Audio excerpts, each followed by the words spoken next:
Stock market ఎలా work అవుతుందో తెలుసా?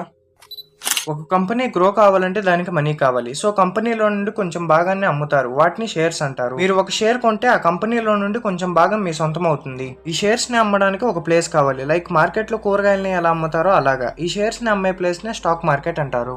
మార్కెట్లో కూరగాయలు ఎలా అమ్ముతారో అలాగే ప్రజలు కంపెనీ షేర్స్ ని అమ్ముతారు అండ్ కొంటారు. స్టాక్ యొక్క ప్రైస్ పైకి కిందకి పోతాయి కదా, అది ఎలా చెప్పే ముందు లైక్ అండ్ సబ్స్క్రైబ్ చేసుకోండి. సబ్స్క్రైబ్ చేసుకున్నందుకు బాధపడడం నాది గ్యారెంటీ. ఇది సప్లై అండ్ డిమాండ్ మీద బేస్ అయి ఉంటుంది. ఎలా అంటే ఒకవేళ ఎక్కువ మంది ఒక కంపెనీ స్టాక్ కావాలంటే ప్రైస్ ఇంక్రీజ్ అవుతుంది. ఒకవేళ చాలా మంది ఒకే కంపెనీ స్టాక్ అమ్మేయాలనుకుంటే ప్రైస్ పడిపోతుంది. మరి మనీ ఎలా సంపాదిస్తారంటే స్టాక్స్ ని తక్కువ ప్రైస్ కి కొంటారు. కొన్ని రోజులకి కంపెనీ గ్రో అయ్యి స్టాక్స్ యొక్క ప్రైస్ ఇంక్రీజ్ అవుతుంది. అప్పుడు ఆ స్టాక్ యొక్క ప్రైస్ పడిపోయే ముందు ఎక్కువ ప్రైస్ కి అమ్ముకోవచ్చు. కొన్ని కంపెనీస్ వాళ్ళ ప్రాఫిట్స్ లో నుండి కొంత అమౌంట్ ఇస్తాయి. దీన్ని డివిడెండ్స్ అంటారు. ఇండియాలో అయితే ఇదంతా ఎన్ఎస్ఈ ఆర్ బిఎస్ఈ లో జరుగుతుంది. అదే యుఎస్ లాంటి దేశాల్లో అయితే ఎన్వైఎస్ఈ అండ్ ఎన్ఏఎస్డిఏక్యూ లో జరుగుతుంది. ఈ టాపిక్ అర్థమైందో లేదో కామెంట్ చేయండి.